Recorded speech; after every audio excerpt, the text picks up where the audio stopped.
Good evening. I'm Tony Sweeney, Director of ACMI, and it's a huge pleasure to welcome you here, particularly as it's very cold and wet outside, so this is the place to be tonight. So hosting the discussion tonight is, of course, Australia's one of the most respected critic, David Stratton, one half of the legendary on-screen team at the Movies. David started his career as a critic back in England as a teenager. He emigrated to Australia in 1963, where he quickly became involved in the film scene. His love of film saw him build a career in the industry here, and he held the position of director of the Sydney Film Festival for 17 years.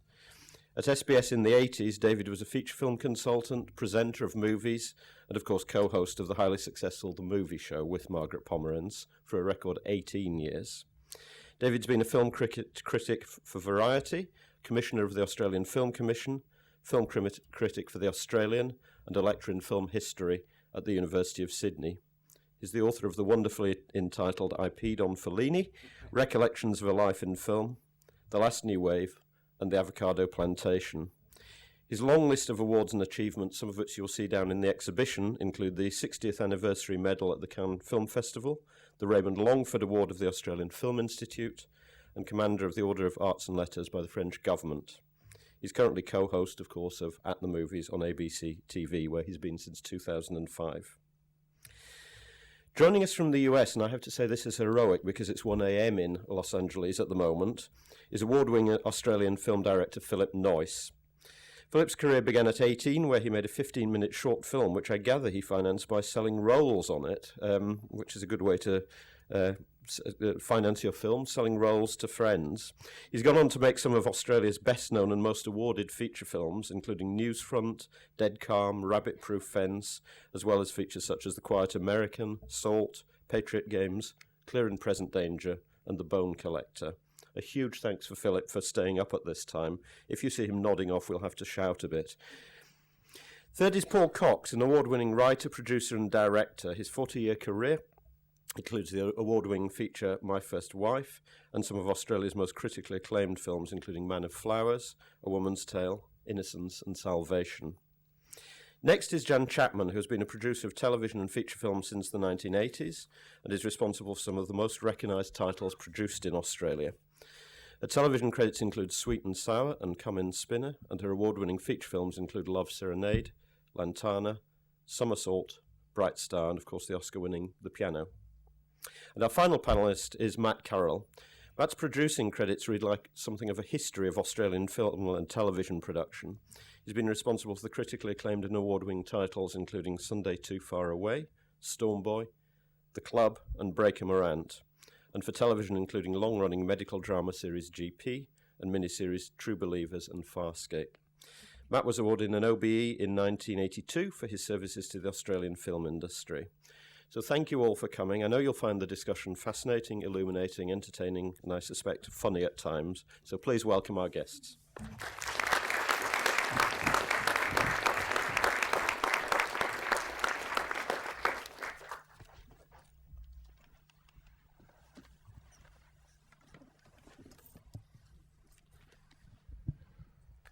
Okay. Well, good evening, everybody. Thank you all very much for coming on this wet and windy night. At least I've been in here most of the day, but I'm told it's not so good outside.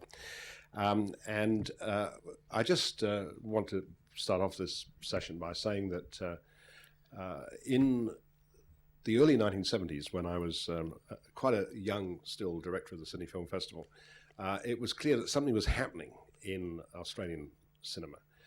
There'd been a long period from roughly about the beginning of the Second World War through to the end of the 60s when feature film production in this country had been at best spasmodic. One or two battlers like Charles Chauvel and Giorgio Mangiamelli here in Melbourne had made the occasional film, but basically there certainly had been no government support for a film industry, and there was a very limited, negligible sort of audience for Australian films. But things began to happen at the end of the 60s, really, both in Sydney and Melbourne, but in very different ways. And I was based in Sydney, but I was a regular visitor to Melbourne. So I had something of an overview, and I wrote a book about it all in 1980 called The Last New Wave, which I have a copy of right here.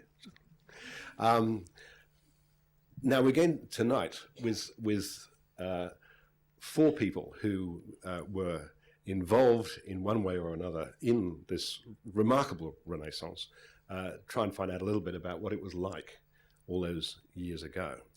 And I want to start with Phillip Noyce, who, as Tony said, is in Los Angeles. It's very late. In fact, it's 1:15 now, where Phillip is.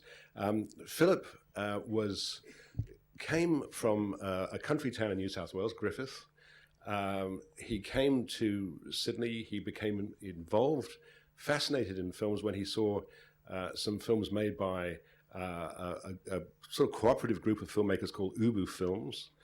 I remember him telling me once that he was so fascinated that he borrowed these films and took them back to show them at his school. And then through that, he became involved in the Sydney Filmmakers Co-op. And he was the projectionist there for a while. And he even actually taught George Miller how to load a camera. George Miller, the Mad Max George Miller. So we should have Phillip on the Skype line from LA. Phillip, are you there, and can you hear us?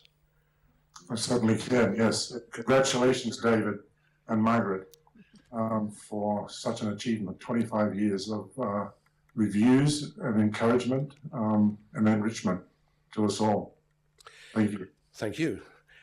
Phillip, tell us, can you sort of take yourself back to those days in the late 60s, early 70s? I wish I could, David, but I'll take you back. What was it like? What was it like? Well, I was married to someone there up on the stage, actually. She collected the money, and I was the projectionist at the Filmmakers Cinema. There above the Third World Bookshop in a fire trap in Chinatown in downtown Sydney. What was it like? Well, we were at the end of an era. 21 years of Liberal Country Party government made John Howard look like a television commercial. It seemed that it would never end, that government, that reign of conservative government. We were 6 years into a long and seemingly endless war. They were the two truisms of our lives, and the other one was that Australians couldn't make movies and Australian audiences didn't want to see Australian films. But 10 years later, we had a film industry that was producing 25 movies a year, and we had an audience that, like babies, just wanted to look at themselves in the mirror. They wanted to see Australian faces and hear Australian voices up on the silver screen. So it was a remarkable 10 years. We were back there at the Sydney Filmmakers Co-op with a group of short filmmakers from Sydney mainly, Martha Ansara, Kit Guyot, Peter Weir, Bruce Beresford, Gillian Armstrong, to name just a few of the filmmakers whose films we showed every Sunday. And we started this little cinema, and we hoped that people would come. They did come. We filled that cinema every Sunday, and then at 5 o'clock, and then at 2 o'clock, and then at 7:30, and then eventually we were running 7 days a week. And we'd import the films from Melbourne of filmmakers like Paul Cox and screen them. And pretty soon there were filmmakers cinemas all around Australia, virtually, and programs would go from state to state. And by the end of the decade, most of those short filmmakers were what were now producing feature films. And you were among the first intake at the newly formed Film and Television School. I think it was not then called the Film, Radio and Television School, it was just the Film and Television School. It was a sort of interim year, along with Gillian Armstrong and others. What was that like? Well, that dreaded Liberal Country Party government did something really remarkable, or at least Barry Jones or whoever it was who convinced John Gorton that he should support the film industry did something remarkable, because I think Phillip Adams would want the world to know that it was Phillip Adams, actually. Yes. Phillip Adams was the one who convinced John Gorton that, if he supported an Australian film industry, there would be one. And so in 1970, an experimental film fund was established along with plans for a film school that would open a few years later, and an Australian Film Development Corporation. So it was the beginning of government intervention in the film industry, government support. What was your question again, David? I'm sorry. I was talking about your experiences at the film school in that first year. Film school was fantastic. 1973 to 74, there were 12 students. It was about the only film school in the world where you actually got paid to go to film school. And the co-directors of the film school were Jerzy Toplitz, who had run the film school in Poland, where Polanski and other great Polish film directors had learned filmmaking, and Story Walton. And there were 12 of us: James Ricketson, myself, Gillian Armstrong, and others. It was a time when something we thought that wasn't possible was becoming possible, and we were realizing that maybe, one, we could make movies, and every time we made a movie and screened it, we were realizing that our audience, the Australian audience, didn't want to see themselves up on the screen, on the silver screen. We didn't. I guess there was, this strange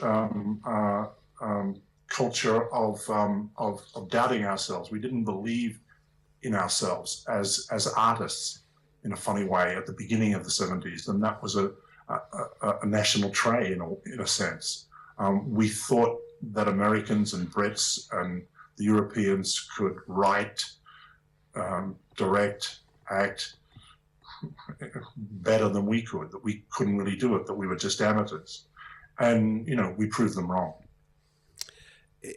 In August of 1976, Philip, you went on a 4-week shoot in the Outback and you made a film called Backroads. That was Jan Chapman, myself, Martha Ansara, Russell Boyd, traveling in a caravan of 3 or 4 cars and that Pontiac Parisienne, from Sydney out to Burke and back again, shooting the film over 4 weeks for about $20,000 to $25,000. And of course, with our wonderful cast, Billy Hunter and Gary Foley, and others, Zach Martin, the late great Zach Martin as well. And the great thing about it, not at all PC. No, it wasn't. Mostly improvised dialogue from Hunter and Foley. And, that was one of the many films that you, David, championed as director of the Sydney Film Festival, where it had its premiere in 1977. Mm-hmm. Yes, it did. Well, before that, you had won the first Reuben Vermeulen Award at the Sydney Film Festival for Castor and Pollux, which was great too. So, Philip, let's move on to Newsfront. Newsfront was your first 35mm feature. Can you talk a little bit about that experience? Because Newsfront's one of the seminal Australian films, I think, of this period. Right. The film came from an idea by several people. It was written by Bob Ellis, produced by David Elphick.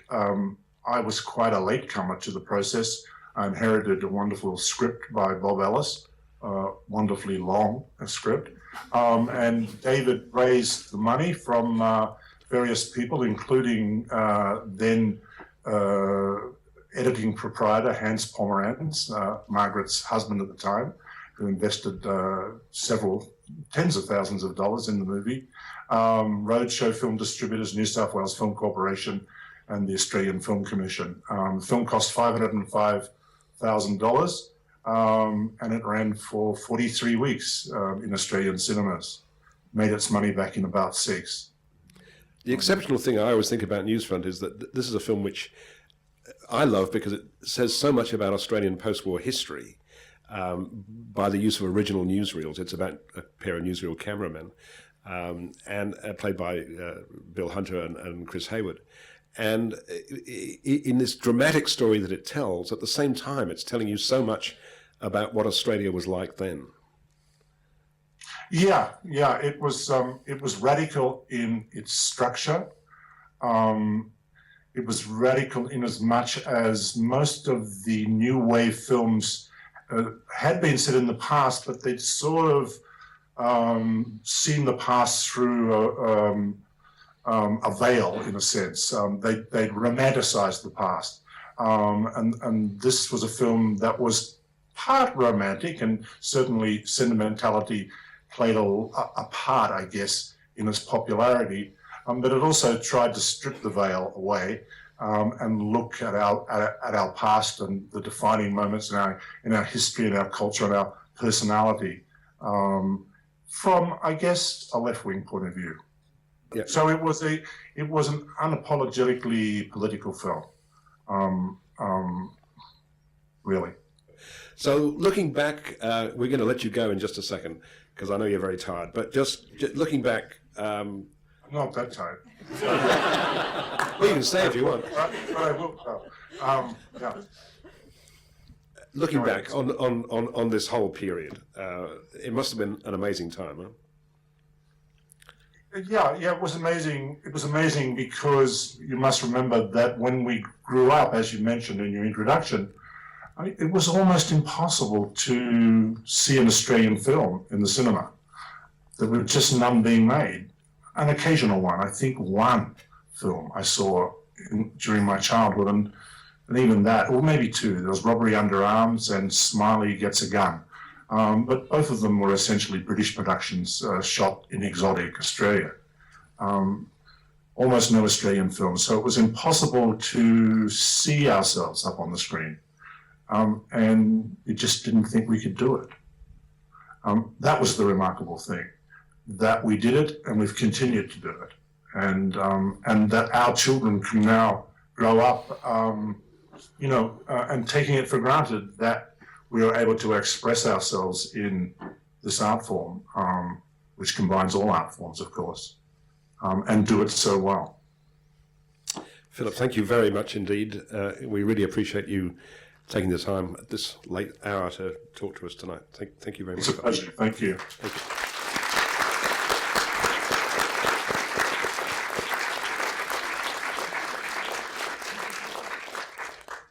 It was Phillip Noyce. As I said at the beginning, things were very different here in Melbourne. I used to come down to Melbourne on a very regular basis from Sydney during this period, and it was obvious that exciting things were happening here too, and perhaps even earlier than they were happening in Sydney. A lot of film was coming out of the theatre here, La Mama and the Pram Factory. There was Tim Burstall, who made a feature film in 1968 called 2000 Weeks, which was a very bold, I guess failed attempt to make an Australian feature film, but a very bold one, and one that I personally responded to greatly. But there were a lot of also filmmakers here influenced by the French New Wave, especially by Jean-Luc Godard. People like Nigel Buste, who made films like The Rise and Fall of Squizzy Taylor, Dead Easy, Bonjour Baldwin, Come Out Fighting. Brian Davies, who made Brake Fluid, which in 1971 won the award for the best Australian short film at the Sydney Film Festival over Peter Weir's film Homesdale, which was the popular favourite. Peter Carmody, Nothing Like Experience. Brian Kavanagh, A City's Child, which was, I think, the first feature film made with some government funding. A wonderful satire of the whole thing called Yakety Yak, made by Dave Jones, which stars a very, very distinguished guy who's here with us this evening. John Flaus is wonderful in Yakety Yak. John Flaus, by the way, is also in Newsfront. He plays a very conservative priest who berates Bill Hunter for his role in the communist referendum. Bert Dealing, and Paul Cox, who's sitting next to me here.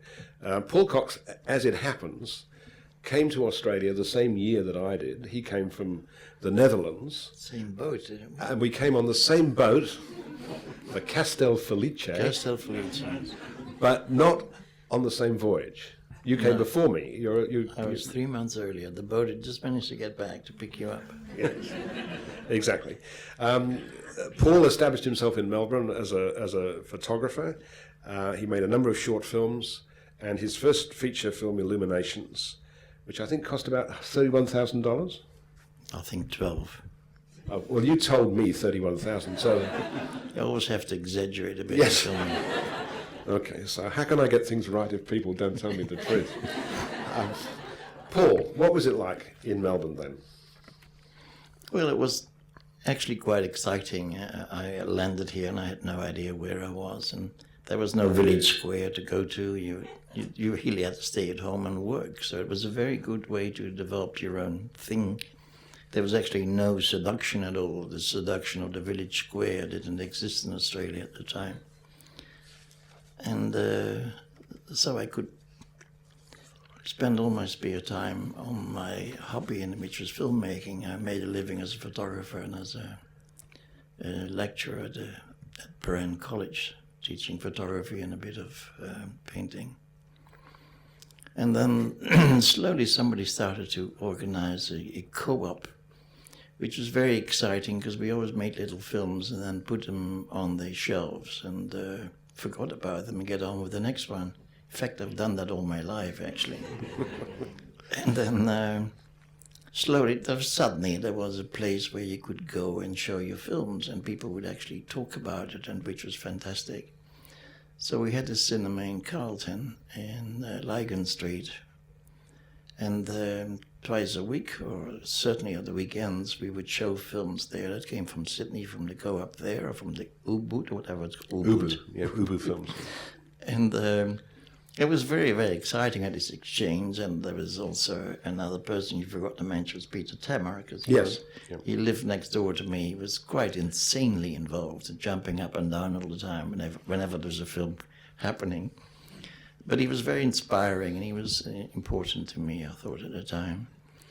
But at least there was an outlet, and the actual idea that you could talk to somebody about your films and have some sort of fight about who was in it and whatever, that has never been repeated. That was a very exciting time. It was very important to me at the time.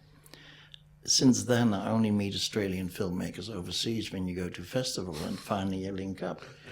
But there's never been that sort of intimate contact, which I thought was really great at the time. It had a lot to do with me continuing on that path. And I was lucky then to accelerate and give away photography and become a filmmaker. Before we get on to that, and I want you to, if you will, talk about that in a minute, but I mentioned earlier that one of the things that was happening here in Melbourne, there was a nexus between the theatre and film, and especially through Tim Birstall. David Williamson's first play, The Coming of Stork, was performed, I think, at La Mama here in Melbourne. That must have been in the late 60s or something like that. And in 1971, Tim Birstall made a film of The Coming of Stork, which was called simply Stork. Now, I have to emphasize that before Stork, pure Australian films, I say pure Australian films, films made entirely by Australian directors, Australian actors, had really struggled to find an audience. But when Tim made Stork with Bruce Spence and Jackie Weaver, and launched it at the Palais in St Kilda, from memory, it was late in 1971. I drove down from Sydney to be there for this great event. And the film was shot on 16mm, but blown up to 30. I think actually maybe at the Palais it was even shown on 16mm, but later it was blown up to 35mm. But it was an amazing experience to sit there with a big audience and see an Australian film that people were obviously loving, and Stork became a very big success. I must add to that there had been in the mid-60s Michael Powell's film there, A Weird Mob, which was set in Australia, in which to all intents and purposes was an Australian film, although the director was English and the point of view was English, and that had been a big success too. But Paul, going back to the Melbourne scene, going back to you personally, how did your... you made Illuminations, then you made Inside Looking Out, which we also showed at the Sydney Film Festival, I think. Yeah, you premiered Inside Looking Out, which there was only one print, and we lost a negative. I think it was even straight after we made the print, the negative got lost somewhere. Oh, really? I didn't do that, though. No. No. It went somewhere. I think the lab broke or something. But it was... I think Tim actually was quite important at the time because he believed in feature filming. We were always making small little films and we were quite happy doing that. But Tim went for the big thing, and that was quite courageous at the time. I didn't agree with the films he was making, and we had some terrible fights, but he was a good influence at the time. Then we made we made a film called Illuminations on 16mm, which was a pretty insane film. Even at the co-op, I sometimes came with my films and people were looking at me and thought, no, this boy is going nowhere. So it was a bit of an oddball situation, and Illumination films, I cringed when I saw it again some years ago. But then we made a 35mm film called Inside Looking Out. That was for $35,000, I know. Borrowed, stolen, and we hoarded the money together somehow. And we had a screening at the Sydney Film Festival, and then even a release in Sydney, but of course nobody came. So we really thought we made a fantastic film and we're going somewhere. We never went anywhere. Then, some reason, Phil Adams helped me at the time a little bit, I think, and we made Costas. Costas is interesting because it was probably the first Australian film made about the immigrant experience, and because the central character is a Greek who's living in Melbourne and working. I haven't seen Costas for a very long time, Paul, I'm afraid, but he's working as a taxi driver, right? And he's played by Takis Emmanuel. Yeah, I just by accident missed the plane in Amsterdam, and I walked straight into Takis Emmanuel, and I said, I know you from somewhere, and so that's how we started this film. And Costas did actually quite well. It was a surprise to all of us. And it was premiered at the Melbourne Film Festival with reasonable sort of success. And it's funny, after all these years, that recently it came out again on DVD, and it is quite successful, and it was only made for 150,000 or something. But after all these years, it has returned its money, and it's in big profit now, and I own it. Paul, do you think it was because you were an immigrant yourself, coming from Holland to Australia, that so many of your films are about the immigrant experience, or immigrants living in Australia? All the films you made with Gotcha Dobrovolska, for instance, and Golden Braid is all Chris Hayward plays an immigrant. I don't think that has that much to do with it. I think they're basically about outsiders, like you and I. Yes, right.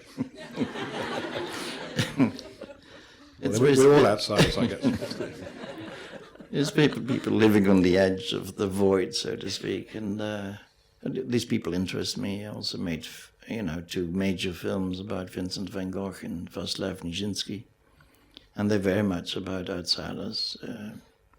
People that are considered quite insane by the majority, but who are actually the very sane ones and lead us somewhere. So that interests me. And by the way, I didn't come here as a migrant. I came here as a student first, on this boat. Okay. I know.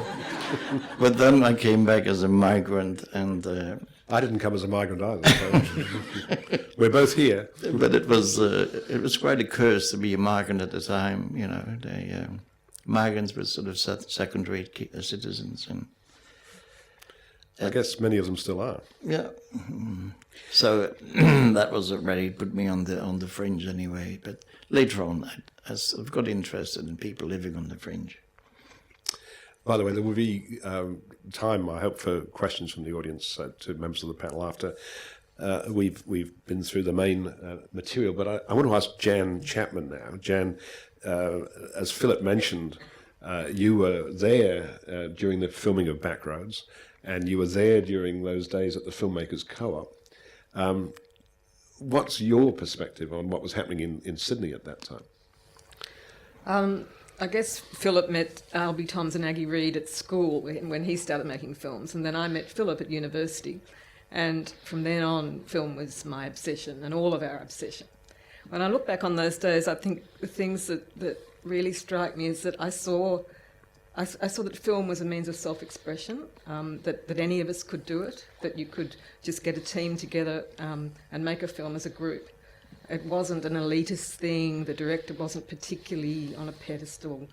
There was this group that would make the films. And And the kind of film you made could be very avant-garde. The notion of the different form it could take was very free, I think. I mean, the other thing I remember, David, is the Sydney Film Festival in those early days, because I think we all learnt about film from European films at the festival.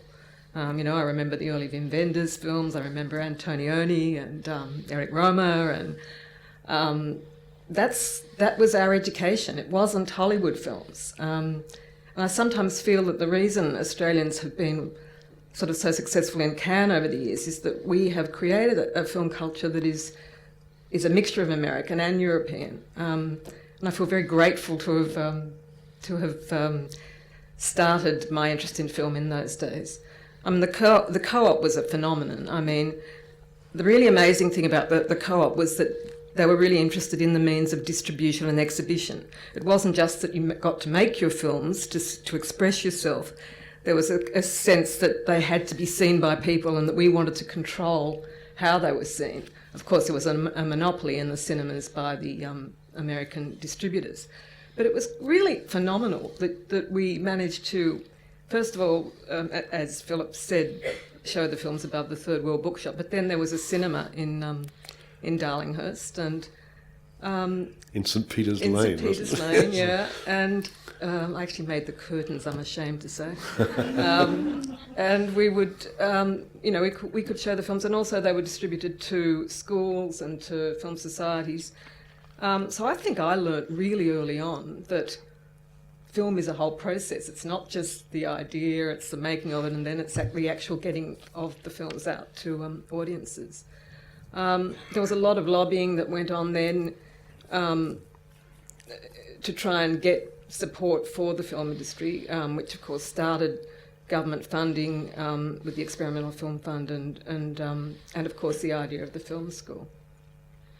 The other amazing thing during those years was that there was a women's film group as part of the co-op, and they were an amazing group of women who really lobbied hard to make to have the right to make films themselves. And again, as Paul was saying, there was very much an atmosphere of discussion and of filmmakers presenting their films and relating to the audience. And it wasn't just the film, it was what you had to say about it. I mean, it's interesting that in that first interim year that Philip was in, there were 2 women amongst the 12. And because of lobbying by the Women's Film Group, there were 50% in the first full-time year. Also, I remember that in 75, I think it was, that there was an actual training course run at the film school for women. I actually went to the ABC at that time, and a group from the ABC joined up with the Women's Film Group and got this course to happen every Saturday so that women could learn how you actually, shot with a Bolex and did the whole thing. It was very enabling, I suppose. Mm. And Philip mentioned the Filmmakers Co-op cinema, the one above the Third World Bookshop, as a fire trap. I have a feeling, a memory that it was all a bit illegal.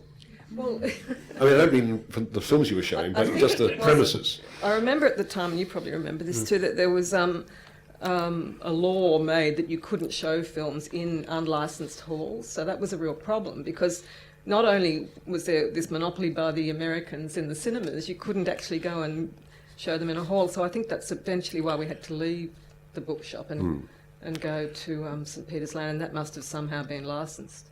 Right. Okay. Yeah, I mean, it was fascinating also to hear Paul talking about this too, because here you had in both in Sydney and Melbourne these filmmakers co-ops that are producing films, very low budget films, just made by filmmakers who are passionate about telling whatever it was. I mean, some of them were wildly experimental. Some of them there were all kinds of films made on these very low budgets, and then they were screening them in these sort of fairly makeshift surroundings. I don't know if Melbourne was the same, but Sydney was really pretty pretty spartan. It was okay. We thought it was great at the time, but yeah, sure. It was a homemade cinema. It was a homemade cinema, yeah. And then you were swapping between the two cities, so that I mean, I remember coming to Melbourne a lot during those days. In fact, I came with Philip to the workshop where he taught George Miller and Byron Kennedy how to make films, which is a pretty great memory to have.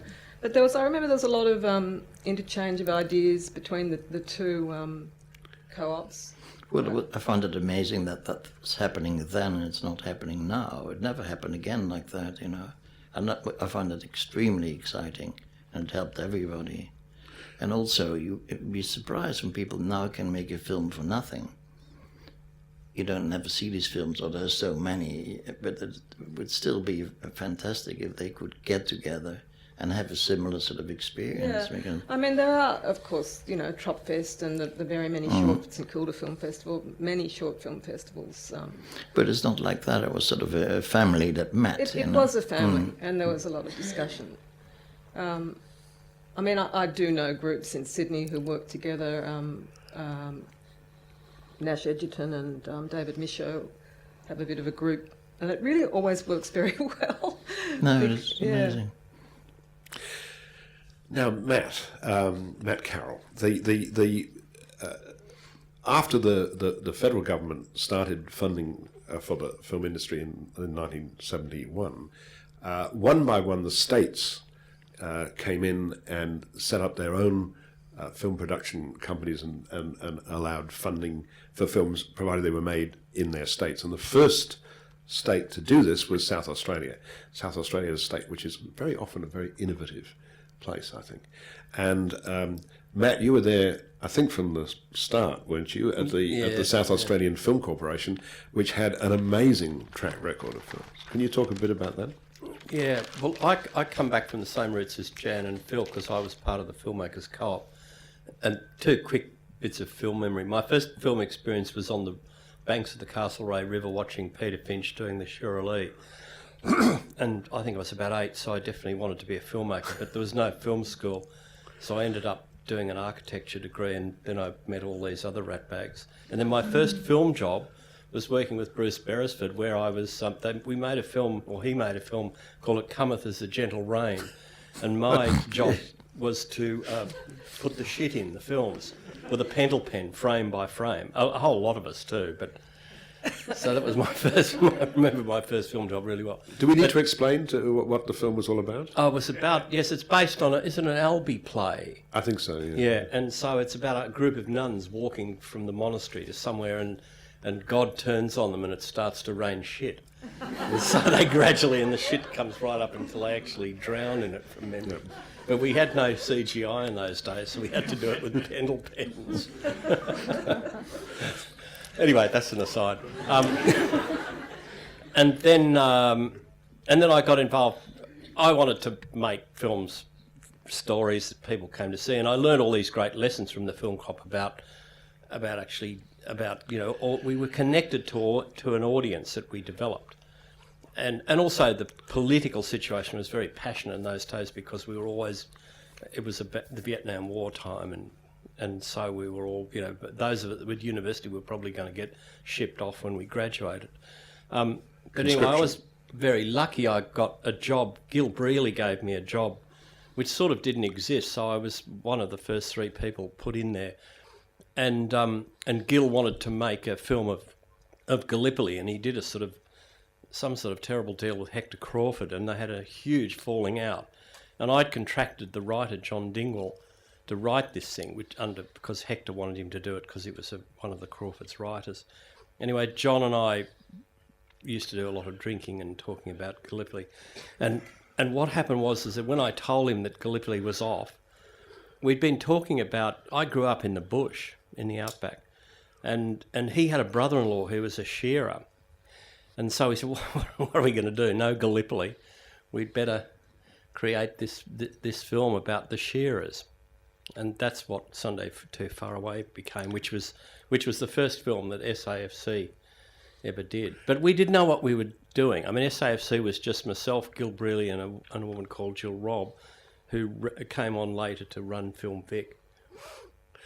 But Sunday Too Far Away turned out to be another very, very important film in the history of the Australian cinema. The sort of documentary approach to the material lends it a certain authenticity. So, I mean, is that what you set out to do? Well, yeah, I grew up in that sort of environment of shearing sheds, and they had sheep shit on the brains, as they used to say. But so it always had that quality, and I was very obsessed about the Great Strike. I mean, going back to my architecture, I did part of my honours degree was wool sheds, so I knew a lot about wool sheds and the history, and particularly the Great Shearers' Strike, where they were all on the other side of the river in Burke. And so, and I also shared a house with Jack Thompson, and I knew Jack could shear, which was interesting because he'd been a shearer as well. No one else could shear. In fact, the red-headed guy you see there said to me, we were trying to teach him to shear, he couldn't shear anything, and he said, he was really afraid, and I said, what's the problem? He said, do sheep bite, do they?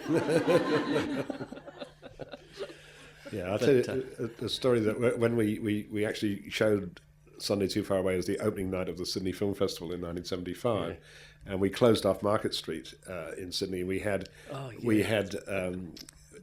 Jack Thompson and Australia's gun shearer at the time shearing sheep outside the theatre, and the problem with this was that we had to get these sheep. It was winter, and we had to, and so on the accounts for the Sydney Film Festival that year were purchase of 20, 30 sheep.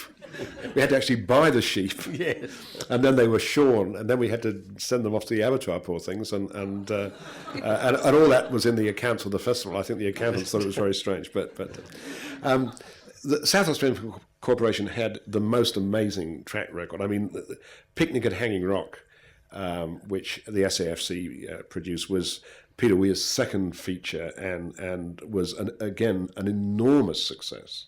Yeah. I mean, just going back to Sunday, the interesting thing about Sunday was where it was a very important film, I didn't realise at the time, because it was uncompromisingly Australian. And I haven't seen it for years, but structurally, from the script point of view, it's very messy, but that it's so bloody truthful of that life. I mean, John's script just absolutely grabbed it, and those actors all lived it, including having a strike in the middle of the shoot on me. But so it's got this unbelievable truthfulness, and which has never been lost in the film. And that shows. I mean, that comes through in the film. And then it was a big success. We had to distribute it ourselves because the Village Roadshow didn't think much of it. So we distributed it ourselves, and then they took it on, and it was very successful. And then Peter Weir and everyone, they couldn't fund Picnic at Hanging Rock, and so I was involved in that because we also were doing this financing. We weren't only producing ourselves down there, but we were funding films as well, and so we put a major investment in Picnic. Do you have any recollections of the Picnic story? Because it was such a trailblazing film. Oh, yeah. I mean, Peter. It was an extraordinary. It was an extraordinary script in the first place, and we were able to realise it because we were able to find them locations that worked as well as the real locations here. And then my other great recollection of it was that when they first showed us the film, when it was a cut, there was something very, very wrong. And I always remember Jim McElroy made an incredible contribution because Jim suggested to Peter the pipes of pan music. And the difference between the film without the pipes of pan and with it was extraordinary. It just managed to capture what Peter was trying to do. It was extraordinary to see the two. There wasn't much in the cut, but the music and the soundtrack was just colossal. Something about that film, I guess it was the fact that there was no solution to the mystery, but it was so fantastically successful, not only in Australia. I mean, I think in Sydney it ran in one cinema for a year. Yeah. I mean, it was a huge turning point, that film, because prior to that, it was sort of Sunday Too Far Away and the sort of historical naturalism, and then Peter brought this the mysticism and a European sensibility to films. It was just It was a huge breakthrough, incredibly important film, Picnic. And it was distributed around the world. Yeah, and really worked brilliantly everywhere. And I guess the other, I mean, there were lots of films made at the South Australian Film Corporation in the 70s, but the other one, which was a really amazing success, was Break 'Em Around, and that was Bruce Beresford. Yeah, what we did with Bruce is that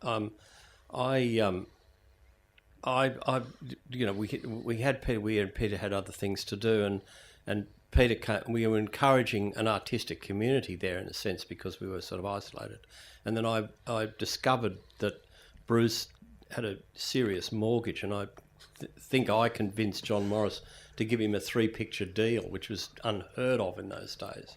And we didn't really know what we were going to do. And the first movie that we made was, in actual fact, was a film called Money Movers, which was a caper movie, and unfortunately we made a terrible structural mistake about it. We decided that the central character was robbery. It doesn't really work, but it's not bad.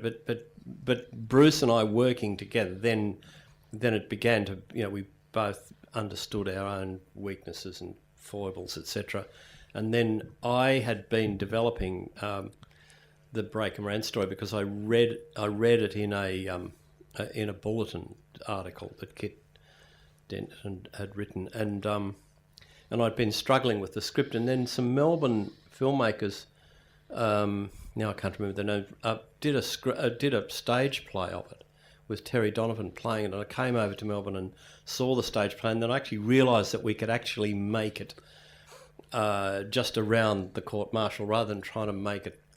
I remember at the time I was influenced by Zulu. I tried to get South African money and all that. It was turning into this huge sort of monstrous thing. And then I saw the play here in Melbourne, I think at Melbourne Playhouse, and realised that you could actually tell the story through the court-martial.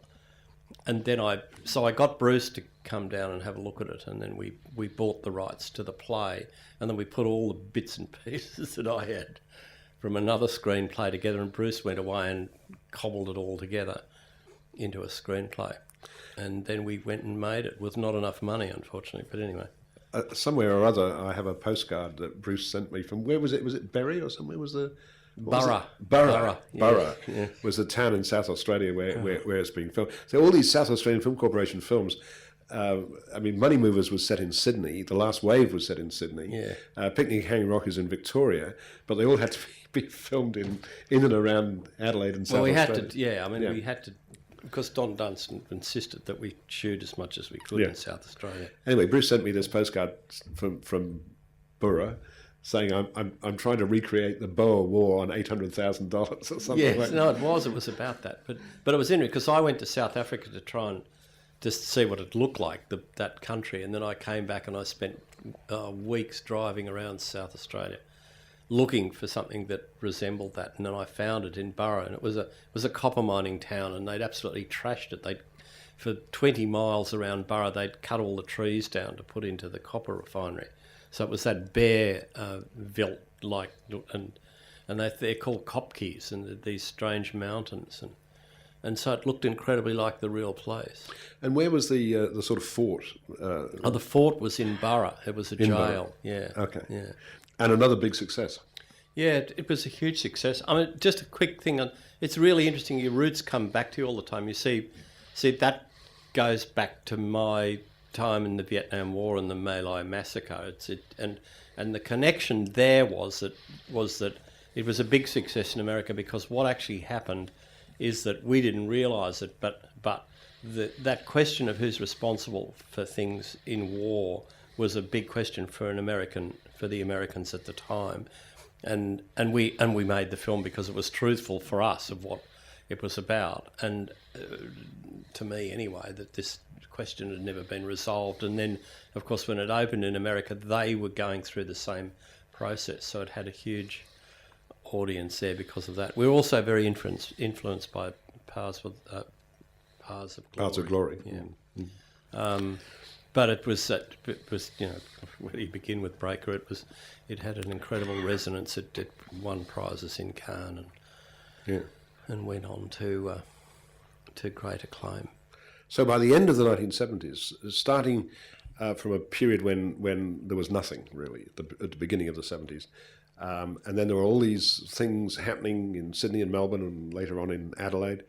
And by the end of the 70s, you had these hugely successful, hugely popular Australian films like Picnic at Hanging Rock, like Breaker Morant, My Brilliant Career, which Gillian Armstrong made, Newsfront, and so on. I mean, it really was, and there were others too, of course. With The Club, I think, was 1980, perhaps. But the other film that I think was very important was My Brilliant Career, because My Brilliant Career really paved the way for Breaker Morant's success in America. Because although it didn't do a huge thing, I consider it a terribly important film of that period, opening up another whole aspect of the industry to a worldwide audience. And it was the first major feature film directed by a woman. Yeah, Gillian. That too. Yeah, Gillian Armstrong. So there was, by the end of the decade, and we will come maybe in a bit to another sort of maverick sort of film too. But by the end of the decade, there was this extraordinary success and acceptance and even love by audiences of Australian films. I mean, Australian films suddenly were very, very popular. And even Paul, who's making films for a much more modest audience, I mean, Paul never set out to find the same sort of big audience that films like Picnic did. But as you said, Costas, by the end of the decade, was, I mean, you were finding an audience. And so did then Lonely Hearts was actually hugely And Lonely Hearts was a big successful, success, which was made in 82. No, it was 80. 80, okay. Yeah. And then straight after that we made Men of Flowers, and that also went very well, Yeah. And My First Wife. But not here. There was something that never went too What, here well. in Melbourne, you mean? Or? No, in Australia we always had limited release, But your films sold around the world. they took off very well around the place, Yeah. When we were doing My First Wife as a classic on the program a few weeks ago, I looked up the monthly film bulletin review in London, when film opened in London. It opened the same month as Woody Allen's The Purple Rose of Cairo. And monthly film bulletin highlighted those two films, Purple Rose of Cairo, Man of Flowers, as the two major films of the month. And so Australian cinema then was pretty huge. Now, we want to invite some questions from the audience. I'm sure you've got some questions of Matt and Jan and Paul. So would you like to throw up your hand if you have a question? And yes. I have a question for Matt. It's kind of twofold. I was interested, the SAFC, which of course was the first state funding body, wasn't there a story about the money for Sunday Too Far Away was like a bank loan, and one of the reasons that it was really important was that money was meant to be paid back. And the other question I had was about, there was a story that David Hannon went back to England and Gil Brealey had to finish it, and that they had very different directorial styles, and how you think that plays out in the actual film. Okay, the first part of the question is that no, it was just we had access to government funds at interest at a government bond interest rate, and yes, it had to be paid back, and so it could accumulate as a debt, and the government could write it off. And in actual fact, I think up to the time that I left the SAFC, it was that sort of fund was hugely in profit. There were tremendous creative difficulties with Sunday Too Far Away, because it first started off was that the script was very, very long, and also because I shared the producing credit with Gil, but Gil had to run the SAFC, and there was tremendous political pressure, and he virtually never, I think he came once to the set, and we had horrendous time, as you can imagine, shooting that film, because we didn't have a lot of money, and it also rained almost right throughout the shoot. And I was in the middle of the outback. I was something like, I was the other side of Port Augusta, and we were isolated in the shearing shed. And one night I remember pushing a grip truck 12 kilometres off the tar back to Port Augusta. I mean, we just absolutely busted our guts. One night, Jack was caught on the other side of a river and had to sleep in a car, and then swam across the creek so that he could shoot the next day.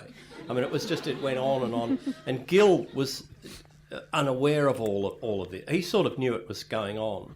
And then, so there was an incredible emotional attachment to the whole thing. And then Ken made, I think, not a tactical mistake, because he was a television director. And so he was used to turning in his cut and getting on with the next job. And that's what he did. And he turned in a cut, and then he was already working on a series. I don't know if you remember what it was. He had been doing Zcast, but that was earlier, wasn't it? Yeah, that was early. No, it was an Australian-American show. And so, you know, we showed a cut of the picture, and it was running incredibly long, and Ken said, "Well, that's it." You know, and it's very early days. There was none of this sort of contractual director's cuts or anything like that. He just said, "Oh, well, that's the best I can do with the material, Gil," and had to go back to Sydney to shoot this American series. And so Gil he threw his hands up too. And so I went back into the cutting room with a guy called Rod Adamson, who was a wonderful editor, and in conjunction with with Ken, eventually we got a cut of the picture that satisfied them both. But it wasn't a good experience for Ken. There's no doubt about that. But ultimately, and we had some really weird things. You know, I could go on. It was a very, very emotional. When Jack Thompson breaks down in the film in front of the girl, I mean, Jack broke down, and he was a friend of mine, and I had to take him back, and it makes me emotional even still talking about it so many years later. He put so much into that moment in the film, and really it probably shouldn't be there because it's unconnected. You don't realise the connection that he had with the girl and all of that, because that had been cut out. But we had to come to terms with those things. And it wasn't this sort of Hollywood method of directors' cuts and producers and things like that. There was great emotional attachments. And Jack is an extraordinary actor because, you know, the other thing that he did, I mean, I've done a number of films with Jack. In Breaker Morant, the scene where he gives that great summing up speech, he did it in one take. And he was so exhausted at the end of it. There's actually some mistakes in it. It's just a single take, and then he just collapsed. I just, if I may, would like to just add something about that. When I was writing this book, The Last New Wave, about the Australian films of the 70s, I based it on a lot of interviews, and Sunday Too Far Away was probably the most difficult film to write about. It was like Rashomon. I interviewed Matt. I interviewed Gil Brealey. I interviewed John Dingwall, the writer. I interviewed Ken Hannum, the director. I think I talked to Jack Thompson too. Yeah. But I had all these different, and everybody, and I'm sure Matt will forgive me for saying this, but everybody had a different angle on it. And there was such, I was writing this only about 5 years after the film was made. And there was such, and I've still got the tapes somewhere. In fact, I think I've donated them to the archive or something. But there was so much animosity and different feelings about this. Ken Hannum was just ropeable about the whole thing. And anyway, so I tried to cobble it all together and in the book. And if you've ever read the book, you'll it's an interesting chapter actually. But quite recently, only about 6 months ago, Gil Brealey, who was the head of the SAFC, who is now a neighbour of mine in the Blue Mountains, pushed into my letterbox a self-published book, which gives his story, among other things, his story of the film. And he, as I was saying to Matt earlier, he added this cryptic note saying, "I'm not mentioning you by name, but you know who you are." That was me, because I'd written about it. So it really was. Yeah. I mean, but there's a great lesson about. It's not a lesson, but we were bloody passionate about this thing, and certainly Sunday Too Far Away was about that. You know, the actors struck in the middle of the shoot because they got sheep shit on the brains. There was extraordinary things. You know, emotionally there was, as a producer, I was dealing with, Gil trying to cope with Don Dunstan. You've got to build a masterpiece. You've got Ken trying to make the script work. John Dingwall, who was, and I was friends with them all. Jack, Ken, the whole lot, and I ultimately trying to finish the film in the best way to have an audience, and also give them all, because they all had such emotional ownership of the film. And Gil in his own way too, given that he had Don Dunstan there with a baseball bat. But what was the lesson? What was the lesson you learned? Oh, I just become a better producer from the experience, I think. There's a question here from John Flass. Who wrote, I'd like to know, who wrote your final summary, the final graphic of the film? It wasn't about the money, it was the bloody insult. I think Jack did, actually. Yeah. Because see, Jack understood all that, and the whole, because we'd shared a house, and the whole passionate beginning of the union movement at that time too. And it was very interesting because there were several early members of the Labor Party. Loved it. I'm trying to remember that it's not Graham Richardson, the other guy from the Labor Party, South Australian, who had been a shearer. Anyway, but the strike that we're also trying to honour that strike. Mick Young. I mean, Mick Young, because Mick Young had given me all these papers about the strike, and so there were a lot of people to look after. And about it, to get the actual passionate thing of the shit, that great scene where Jack says, "You scabs, go home," and there's a lot of stinking shearers out here, go home. It was from the heart, and from the labour movement heart. Now, as moderator of this discussion, I have to confess, I've done a very bad thing. I forget what time we're supposed to finish. What time are we supposed to finish? I'm sorry? 7:30. What is that now? Very well done. Well, you can't finish just yet. Can we have 10 minutes more? All right. Because it's fun. Look, I think we've have time for maybe another question or two, but maybe we should just look at something a bit different. This Maverick film I mentioned, which ended the 70s. It was made here in Victoria. It was made for nothing. I forget how much it cost, but very little.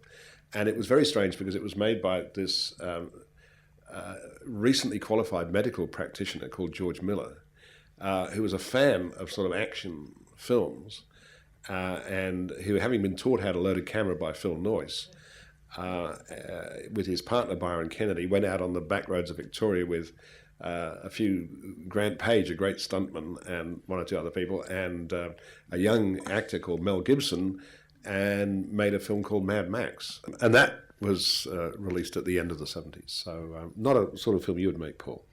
No, I'm totally allergic to any type of violation, whether it's body or spirit. Can't stand it.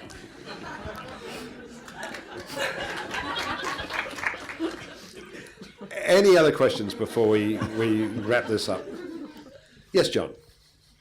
At the end of that decade, in Sydney, a feature film was made, which I believe is still unique in world cinema history. Yeah. A film which is feature length, realistic in style, by which I mean the probabilities of the events of the film are those of the world we live in, where every scene is shot in sequence take, and where all the dialogue is supervised by the actors. This is Palm Beach? Palm Beach. Palm Beach, yeah. Now, I've checked from time to time with various people to see whether another has yet to be, and from what I've been told, no other has yet been made. Now, it doesn't make it a good movie by aesthetic principles or anything else, nor was it influential on Australian filmmakers in general, but I believe it deserves to be mentioned. But it does deserve to be mentioned, and I mean, it's indicative. Palm Beach by Bert Dealing was. No, by Albie I'm sorry. Albie Thomas. That's right, by Albie Thomas. I'm sorry. Yes, by Albie Thomas. Yes. I worked on Palm Beach actually. I did continuity, and Brian Brown was telling a funny story at Albie's birthday party last week about how in those days, of course, there were no safety officers or anything.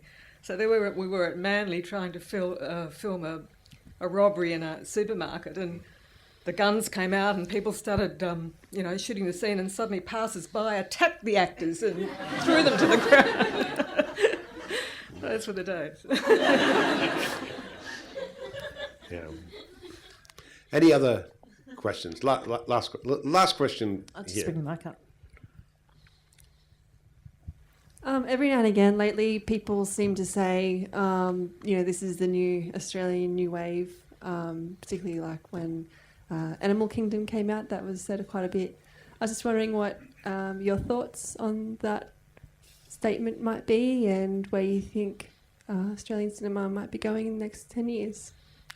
Should we have a very quick response from everybody on the panel here? Matt, you want to?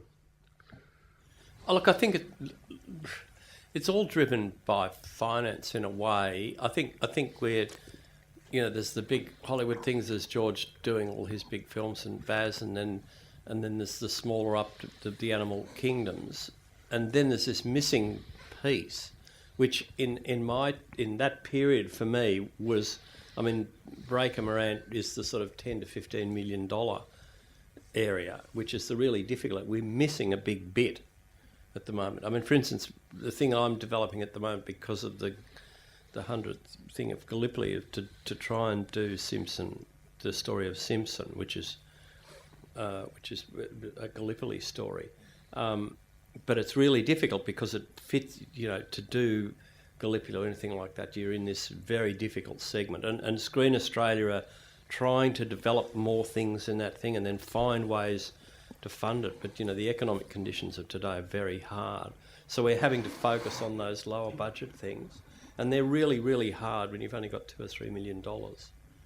So, yeah. Jen? I think the danger is the kind of policies that support us making sort of films that are like American films or British films or any other films. I think as long as we can keep making films that are distinctly Australian, that are true to our culture and yet have a universality, I think we have some hope.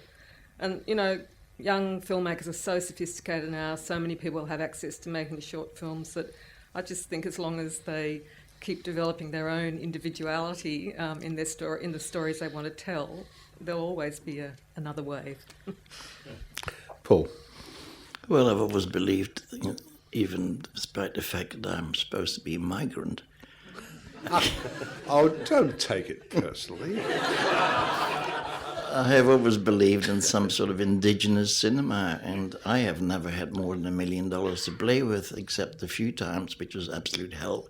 And that wasn't really filmmaking; it was collective sort of an act of insanity to go into some big war situation and spend millions of dollars on a lot of crap, So I think I find it absolutely stunning to hear that in Sydney we're making The Great Gatsby. I think that's totally wrong. It gives a few people a job.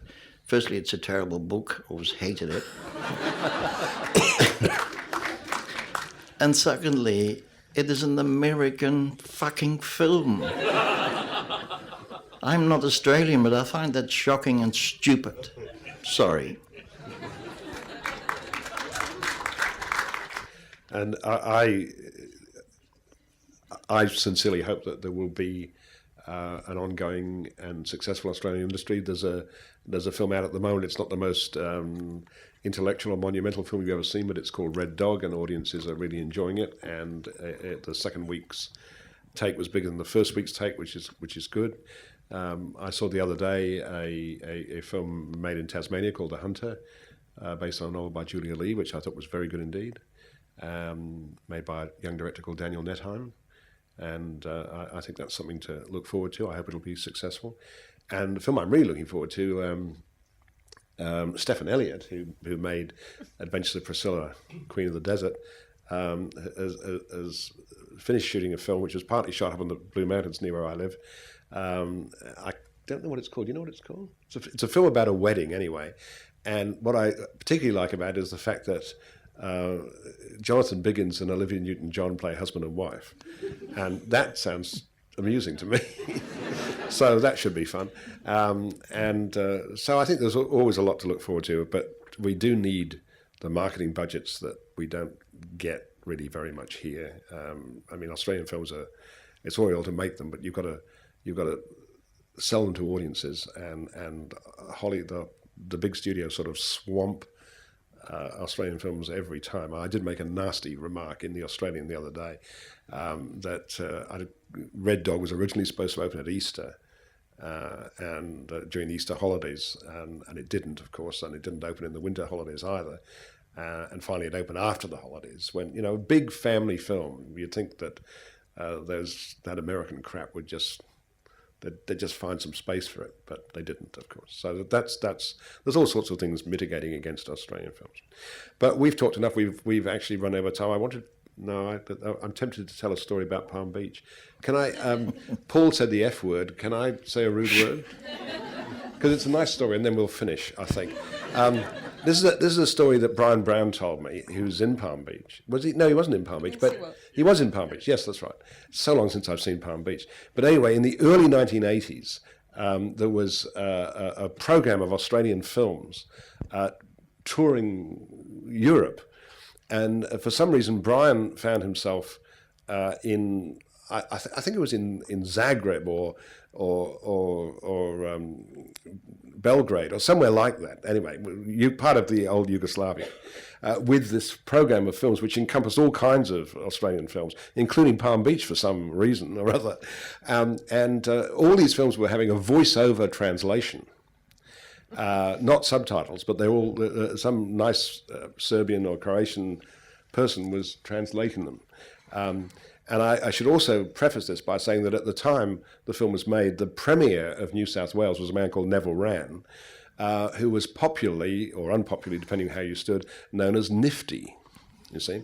So Brian told me the story that he was, just before the screening of Palm Beach in Zagreb or Belgrade, wherever it was, the interpreter came up to him and said, I'm having a problem with a line in this film.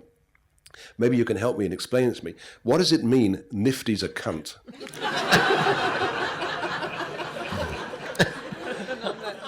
And I think on that point we should probably call it a day.